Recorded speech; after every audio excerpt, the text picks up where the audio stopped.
بسم اللہ الرحمن الرحیم۔ حضرت جابر سے مروی ہے کہ حضرت صلی اللہ علیہ وآلہ وسلم سے جناب خدیجہ کی شادی کا واقعہ یوں ہے کہ ایک دن حضرت ابو طالب نے محمد رسول اللہ صلی اللہ علیہ وآلہ وسلم سے کہا: اے محمد صلی اللہ علیہ وآلہ وسلم، میں تمہاری شادی کرنا چاہتا ہوں، لیکن میرے پاس اتنا مال نہیں ہے کہ میں ان امور کی انجام دہی کر سکوں۔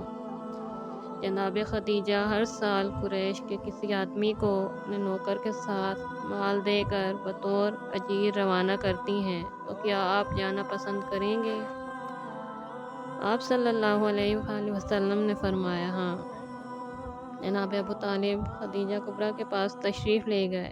دراصل اس بات کی محرک خود جناب خدیجہ تھیں۔ رسول اللہ کی رضامندی کا سن کر آپ مسرور ہو گئیں۔ اپنے غلام میسرہ سے کہا کہ یہ تمام مال محمد کی مرضی سے فروخت ہوگا۔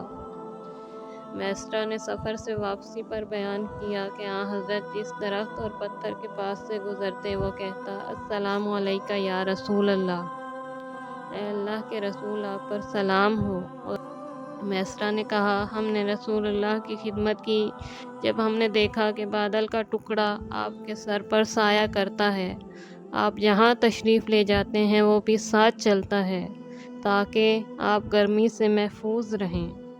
محمد صلی اللہ علیہ وآلہ وسلم سواری پر سوار ہو گئے۔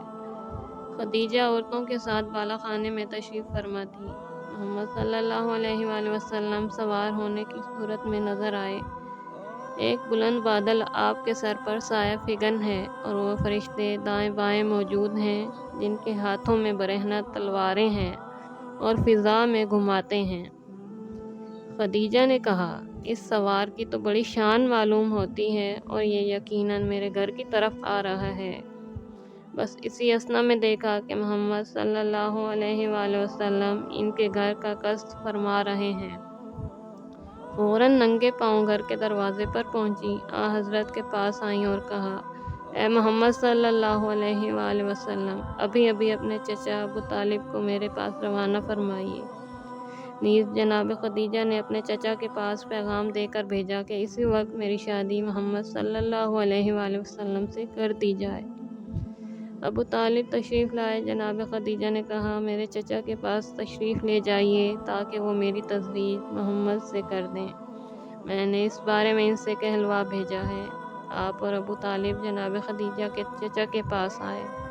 حضرت ابو طالب نے اپنا مشہور و معروف خطبہ نکاح اور صیغہ عقد پڑھا۔ آپ ابو طالب کے ساتھ جانے لگے۔ جناب خدیجہ نے عرض کیا: اپنے گھر کیوں تشریف لے جا رہے ہیں؟ میرا گھر آپ کا گھر ہے اور میں آپ کی باندی ہوں۔ جنگ تبوک میں رسول اللہ صلی اللہ علیہ وآلہ وسلم اور بادشاہ روم کے درمیان خط و کتابت نے طول پکڑا۔ سامان سفر ختم ہو گیا۔ اس بارے میں رسول اللہ صلی اللہ علیہ وآلہ وسلم کی خدمت میں عرض کیا گیا۔ آپ نے فرمایا: جس شخص کے پاس آٹا، کھجوریں اور ستو موجود ہوں وہ میرے پاس لائے۔ ایک شخص مٹھی آٹے کی لایا، دوسرا کھجوریں، تیسرا ستو۔ حضرت نے ان چیزوں کو اپنی چادر پھیلا کر ڈال دیا اور ہر ایک چیز پر اپنا ہاتھ رکھا، پھر فرمایا: لوگو، اعلان کر دو کہ جو شخص سامان خوراک لینا چاہے وہ آ جائے۔ لوگ حاضر ہو گئے اور حضرت سے یہ چیزیں لینے لگے، لیکن آٹا، کھجوریں اور ستو ویسے کے ویسے موجود تھے، ان میں سے نہ کوئی چیز کم ہوئی نہ زیادہ۔ پھر مدینے کی طرف روانہ ہوئے اور ایک وادی میں تشریف لائے جس میں پہلے پانی موجود تھا لیکن اب خشک تھی۔ انہوں نے عرض کیا کہ اب تو اس وادی میں پانی نہیں ہے۔ حضرت صلی اللہ علیہ وآلہ وسلم نے